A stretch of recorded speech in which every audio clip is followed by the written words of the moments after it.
Se você está começando a investir e já ouviu falar em fundos imobiliários, provavelmente já se encantou com a ideia de receber rendimentos mensais sem precisar alugar um imóvel de verdade. Os FIIs se tornaram uma febre entre os jovens investidores nos últimos anos, especialmente por oferecerem uma porta de entrada acessível para o mercado imobiliário. Mas o que muita gente não percebe é que o cenário dos FIIs está passando por mudanças profundas e se você não entender o que está acontecendo, pode acabar tomando decisões baseadas em informações desatualizadas. Essas mudanças não são só sobre taxas ou liquidez, mas sobre estrutura, regulação, modelo de negócios e até o comportamento do investidor médio. A indústria de FIIs cresceu exponencialmente após quando a B3 lançou o segmento BDRS e facilitou a negociação desses ativos. Milhões de pessoas entraram no mercado atraídas pela promessa de rendimentos altos, distribuições constantes e valorização de cotas. No entanto, nos últimos anos, o desempenho médio dos FIIs tem sido decepcionante para muitos. Parte disso se deve a fatores macroeconômicos, como a alta da taxa Selic e a inflação, mas há algo mais profundo acontecendo. A própria estrutura dos fundos está sendo repensada. O modelo que funcionava bem em um ambiente de juros baixos e crescimento imobiliário está sendo pressionado por um novo contexto. O que está em jogo não é só o seu rendimento mensal, mas a sustentabilidade do seu portfólio de longo prazo. Muitos FIIs que eram considerados blue chips estão enfrentando problemas de vacância, renovação de contratos, desvalorização de ativos e até risco de liquidação. Enquanto isso, novos tipos de FIIs estão surgindo, com foco em logística, data centers, saúde e até imóveis fora do Brasil. Isso cria uma bifurcação clara no mercado. De um lado, fundos tradicionais estagnados. De outro, fundos inovadores com potencial, mas também com riscos maiores. É fundamental entender que FIIs não são títulos de renda fixa. Eles são ativos de renda variável, expostos a riscos como vacância, deterioração de imóveis, má gestão, mudanças regulatórias e flutuações de mercado. Mesmo os mais tradicionais, como aqueles que possuem shoppings ou escritórios em grandes centros, estão sofrendo com a transformação do consumo e do trabalho híbrido. O modelo de negócios de um FII não é estático, ele precisa evoluir, e muitos não estão conseguindo acompanhar esse ritmo. Outro ponto crucial é a mudança na forma como os FIIs são regulados e fiscalizados. A CVM, Comissão de Valores Mobiliários, tem intensificado a fiscalização sobre a governança dos fundos, exigindo mais transparência, melhores relatórios e maior responsabilidade dos gestores. Isso é positivo no longo prazo, mas pode gerar ajustes dolorosos no curto prazo, como cortes de dividendos, aumento de taxas ou reestruturação de carteiras. Investidores que não acompanham essas mudanças correm o risco de ficar com ativos que perdem valor enquanto acreditam que estão seguros. Além disso, o comportamento do investidor médio está mudando. A geração mais jovem de investidores está mais informada, questiona mais os gestores, exige sustentabilidade e quer entender o que está por trás do rendimento. Isso está forçando as administradoras de FIIs a se adaptarem, mas também está criando uma pressão por rentabilidade imediata, o que pode levar a decisões de curto prazo prejudiciais ao fundo. O equilíbrio entre distribuição de dividendos e reinvestimento para crescimento está cada vez mais delicado. O mercado de FIIs também está sendo impactado pela entrada de grandes players institucionais, como fundos de pensão, gestoras internacionais e private equity. Esses agentes têm mais poder de negociação, acesso a melhores ativos e capacidade de pressionar por mudanças. Isso pode melhorar a qualidade dos fundos, mas também pode tornar o mercado menos acessível ao pequeno investidor, que pode ser deixado de fora de ofertas vantajosas ou enfrentar maior volatilidade. É importante destacar que nem todas as mudanças são negativas. Na verdade, muitas delas são necessárias para amadurecer o mercado. O problema é que o pequeno investidor muitas vezes não está preparado para essa transição. Ele compra um FII por causa do yield alto, sem olhar para o tipo de imóvel, o contrato de locação, o percentual de vacância ou a qualidade da administração. E quando o fundo começa a ter problemas, ele se surpreende com a queda de preço ou o corte de dividendos. Por isso, este vídeo não é para te assustar, mas para te preparar. O mercado de FIs está mudando, e quem não se adaptar vai perder. Mas quem entender essas transformações, estudar os novos modelos, diversificar com critério e manter uma visão de longo prazo pode se beneficiar muito. A seguir, vamos detalhar exatamente quais são as principais mudanças, como elas afetam você e o que fazer para proteger e crescer seu patrimônio. Este é um momento de transição, e transição sempre traz risco, mas também oportunidade. Se você está começando a investir, tem a vantagem de não estar preso a velhos hábitos. Pode construir sua carteira com base nas reais características do mercado atual, e não no que era verdade há 5 anos. Vamos mergulhar fundo nas mudanças que estão acontecendo. A regulação dos fundos imobiliários no Brasil é feita principalmente pela CVM, com base na Instrução Normativa ABCA. Nos últimos anos, essa norma vem sendo ajustada para aumentar a transparência e proteger o investidor. Um dos grandes movimentos foi a exigência de divulgação mais detalhada dos relatórios trimestrais, com informações sobre vacância, contratos de locação, dívidas e fluxo de caixa. Antes, muitos fundos divulgavam apenas o valor dos dividendos, sem explicar de onde vinham. Hoje, isso está mudando, e é uma boa notícia, mas exige mais atenção do investidor. Outra mudança importante foi a proibição de emissão de cotas com deságio. Antigamente, algumas administradoras lançavam novas cotas a preços abaixo do valor de mercado, o que diluía a participação dos cotistas existentes. Agora, a regra exige que as novas emissões sejam feitas com ágio ou ao menos ao valor justo, protegendo os investidores de perdas silenciosas. Esse tipo de mudança mostra que o foco está cada vez mais na governança e na proteção do pequeno investidor.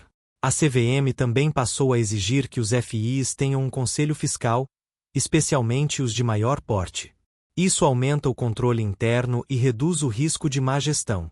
Além disso, houve uma pressão maior sobre a qualidade dos administradores e gestores. Fundos com histórico de problemas, como atrasos na distribuição ou falta de transparência, estão sendo investigados ou até suspensos. Isso está limpando o mercado, mas também está causando volatilidade em alguns ativos. Houve também mudanças na tributação.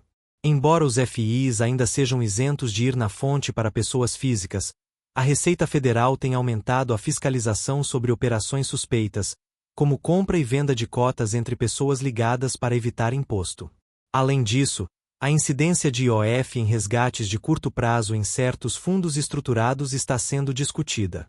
Isso mostra que o governo está de olho no crescimento do setor e pode impor regras mais rígidas no futuro. A própria B3 tem feito ajustes. Hoje, existem critérios mínimos de liquidez e volume para que um FI entre em certos índices, como o IFIX. Isso evita que fundos pequenos e líquidos distorçam o desempenho do índice e protege quem investe em ETFs ou fundos passivos. Mas, por outro lado, fundos menores podem ter dificuldade de captação, o que pode levar ao seu encerramento. Outro ponto é a exigência de auditoria independente. Antes, muitos FIs eram auditados por empresas ligadas à administradora, o que gerava conflito de interesse. Hoje, a tendência é que a auditoria seja feita por empresas de grande porte e independentes, aumentando a credibilidade das demonstrações financeiras. Isso é essencial para quem quer analisar o fundo com seriedade. A regulação também está começando a tratar de ESG, ou seja, ambiental, social e governança, nos FIs. Embora ainda não seja obrigatório, já há fundos que divulgam indicadores de sustentabilidade, como eficiência energética dos imóveis, acessibilidade e políticas de diversidade. Isso pode se tornar um diferencial competitivo, já que investidores institucionais e fundos internacionais estão cada vez mais exigentes nesse aspecto. Além disso, a CVM tem incentivado a padronização dos relatórios. Hoje, é mais fácil comparar fundos diferentes porque as informações são apresentadas de forma mais uniforme. Isso ajuda o investidor a tomar decisões com base em dados reais, e não apenas no rendimento bruto. Por exemplo, você pode comparar o FFO, Funds from Operations, entre dois fundos, que é um indicador mais confiável do fluxo de caixa real do que o simples dividendo. Mas toda mudança tem seu custo. A maior regulação aumenta o custo operacional dos FIs. Taxas de administração podem subir para cobrir despesas com auditoria, compliance e relatórios. Isso pode pressionar o rendimento líquido para o cotista. Por isso, é importante analisar não só o yield, mas também a estrutura de custos do fundo. O impacto disso tudo é claro. Os FIs estão se tornando mais profissionais, mas também mais complexos. O investidor que só olha para o dividendo está correndo risco. É preciso entender a regulação, acompanhar as mudanças e exigir transparência. A era do compro porque paga por cento ao mês acabou. Quem quer ter sucesso com FIs hoje precisa estudar, analisar e se manter atualizado. O modelo tradicional de FIs era simples: comprar imóveis comerciais, como shoppings, escritórios ou galpões, alugar para grandes empresas e distribuir os aluguéis mensalmente. Esse modelo funcionava bem em um cenário de juros baixos e ocupação estável. Mas a realidade mudou. Shoppings estão perdendo lojistas por causa do e-commerce, escritórios estão com vacância alta por conta do trabalho remoto, e galpões precisam ser modernizados para atender ao boom do delivery. Muitos FIs tradicionais estão repensando sua estratégia. Alguns estão vendendo ativos obsoletos e comprando imóveis logísticos, que têm demanda crescente. Outros estão se transformando em fundos de desenvolvimento, ou seja, não só alugam, mas constroem e vendem imóveis, gerando ganho de capital além do aluguel. Esse modelo é mais arriscado, mas pode gerar retornos maiores, se bem gerido. Há também o surgimento de FIs focados em nichos específicos: saúde, clínicas e hospitais, educação, faculdades e escolas, data centers, centros de processamento de dados e até imóveis residenciais alugados para terceiros. Esses fundos têm perfis de risco e retorno diferentes dos tradicionais. Por exemplo, um FI de data centers pode ter contratos de longo prazo com empresas de tecnologia, o que dá estabilidade, mas depende de um setor altamente técnico e volátil. Outra mudança é a internacionalização. Já existem FIs que investem em imóveis nos Estados Unidos, Europa ou até em data centers na Ásia. Isso traz diversificação geográfica, mas também expõe o investidor à variação cambial, risco político e diferenças regulatórias. É um passo importante, mas exige mais conhecimento do investidor. Além disso, alguns FIs estão adotando modelos híbridos, combinando aluguel com venda de ativos. Por exemplo, um fundo pode comprar um terreno, construir um prédio comercial e depois vendê-lo com lucro, distribuindo parte do ganho. Esse modelo é mais agressivo e menos previsível, mas pode ser lucrativo em ciclos de valorização imobiliária. A gestão ativa também está ganhando espaço. Em vez de apenas administrar um portfólio estático, gestores estão buscando ativos subvalorizados, renegociando contratos, fazendo melhorias e até entrando em joint ventures. Isso exige mais expertise, mas pode gerar valor real para o cotista. No entanto, nem todas as inovações são boas. Alguns FIs estão se tornando muito complexos, com estruturas opacas, derivativos ou alavancagem. Isso aumenta o risco e pode levar a perdas significativas, especialmente em crises. É por isso que o investidor precisa entender o que está comprando, não basta o nome soar moderno. O papel do gestor está mudando. Antes, bastava administrar contratos e pagar dividendos. Hoje, é preciso ter visão estratégica, capacidade de negociação e conhecimento de mercado. Fundos com gestores experientes e transparentes tendem a se destacar. Já os mal geridos, mesmo com bons ativos, podem entregar resultados ruins.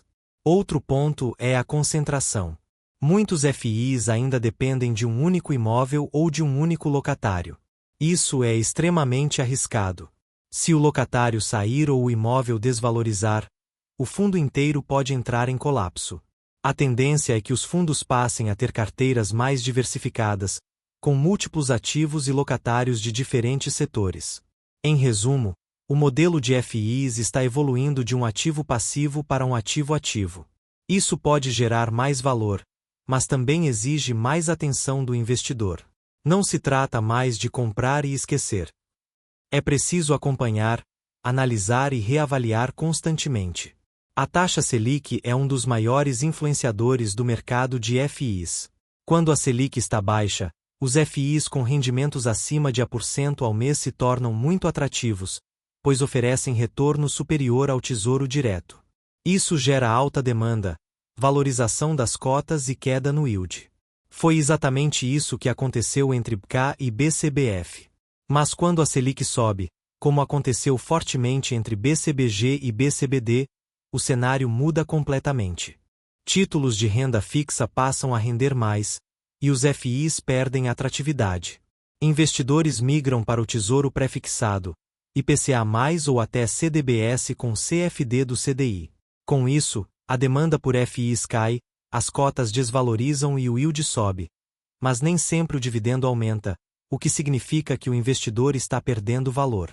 Além disso, a alta da Selic encarece o crédito.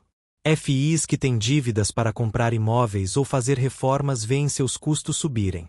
Isso reduz o lucro disponível para a distribuição. Em casos extremos, pode forçar o corte de dividendos. Isso já aconteceu com vários fundos endividados. A inflação também tem impacto. Por um lado, aluguéis podem ser reajustados pelo IGPM ou IPCA, o que protege parte da receita. Por outro, custos como manutenção, seguro e administração também sobem. Se o reajuste do aluguel não cobrir todos os aumentos, o caixa do fundo sofre. Outro efeito é psicológico. Em períodos de inflação alta, os investidores buscam ativos que protejam o poder de compra. FIs são vistos como hedge contra a inflação, mas isso só é verdade se o fundo tiver contratos bem indexados e boa gestão. Muitos fundos têm contratos com reajustes defasados ou cláusulas desfavoráveis, o que anula esse benefício. Além disso, a combinação de alta Selic e inflação gera recessão. Com a economia fraca, empresas fecham, shoppings perdem lojistas, escritórios ficam vazios. Isso aumenta a vacância e reduz a receita dos FIs. O ciclo vicioso se fecha. Menos renda, menos dividendo, queda na cota, saída de investidores. O mercado de FIs também é sensível à expectativa de juros futuros. Mesmo antes da Selic subir, se o mercado acredita que vai subir, as cotas já caem. Isso mostra que o preço dos FIs antecipa o cenário macroeconômico. No momento atual, com a Selic em queda, BCBF, há uma expectativa de recuperação dos FIs. Mas não será como antes. O novo patamar de juros é mais alto que o de BCBF, então o efeito mágico de valorização fácil não volta. Os FIs precisarão gerar valor real, com bons ativos e boa gestão. Investidores precisam entender que FIs não são blindados contra o ciclo econômico. Eles sobem em cenários favoráveis e caem em cenários adversos. A chave é ter uma carteira bem diversificada, com fundos de diferentes setores e níveis de risco. Além disso, é importante olhar para o preço de compra. Comprar um FI caro, com yield baixo, em um momento de Selic baixa pode ser arriscado, pois qualquer mudança de cenário pode gerar perda de capital. A disciplina na entrada é essencial. Ter todos os FIs no mesmo setor, como só shoppings ou só escritórios, é um erro comum entre iniciantes. A diversificação é a principal ferramenta de proteção. Você deve espalhar seus investimentos por diferentes tipos de imóveis: logística, saúde, lazer, residencial, industrial, etc. Além disso, diversifique por localização. FIs com ativos em diferentes regiões do Brasil reduzem o risco regional. Um fundo com galpões em São Paulo pode sofrer com greves ou enchentes, enquanto um em Minas pode estar estável. Também é importante diversificar por modelo de negócio. Misture FIs de aluguel com FIs de desenvolvimento, fundos ativos com passivos e até FIs internacionais. Isso equilibra risco e retorno. Não se esqueça da liquidez. Prefira fundos com bom volume diário, acima de R$ 1 milhão, para evitar problemas na hora de vender. FIs ilíquidos podem travar seu capital. Tenha um objetivo claro: renda mensal, valorização de longo prazo ou ambos. Isso define quais FIs escolher. Se quer renda, foque em fundos com yield estável e baixo risco. Se quer valorização, Considere fundos com potencial de crescimento, mesmo que o dividendo seja menor. Evite o efeito manada. Muitos FIs ficam em alta por modismo, não por mérito. Analise o ativo, não o hype. Reavalie sua carteira pelo menos uma vez por trimestre. FIs mudam, e você precisa saber se ainda fazem sentido.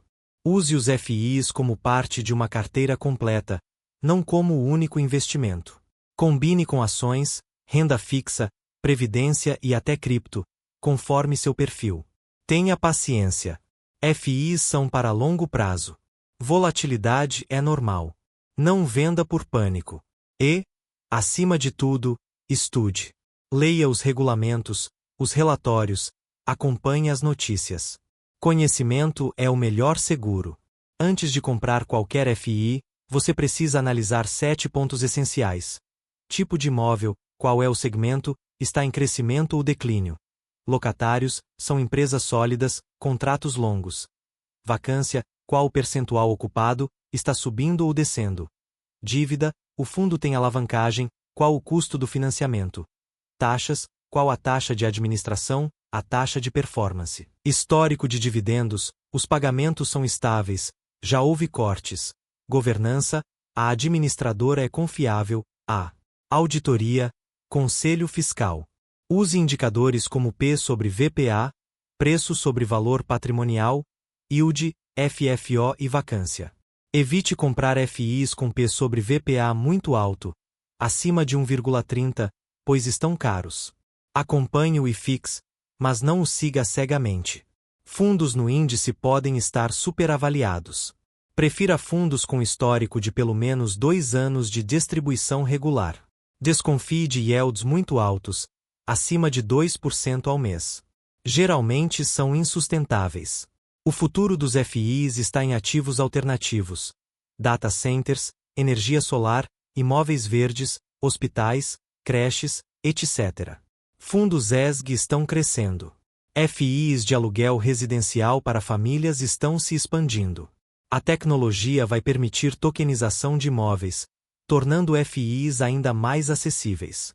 A consolidação do setor deve eliminar fundos fracos e fortalecer os bem geridos. O pequeno investidor precisa se adaptar. Mais conhecimento, menos emoção. Você não precisa sair dos FIs. Precisa evoluir. Pare de comprar por rendimento. Comece a analisar. Monte uma carteira inteligente, diversificada e alinhada ao seu perfil. Acompanhe as mudanças. Leia relatórios. Entenda a regulação. Invista com disciplina, não com pressa. O futuro dos FIs é promissor, mas só para quem entende o jogo.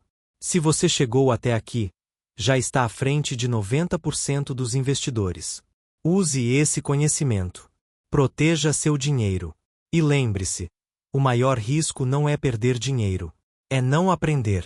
Se você gostou deste conteúdo, inscreva-se no canal, ative o sininho para não perder os próximos vídeos. Deixe seu like, ele ajuda muito no alcance do vídeo. Comente com sua meta de investimento, qual valor você quer ter em FIs até o final do ano.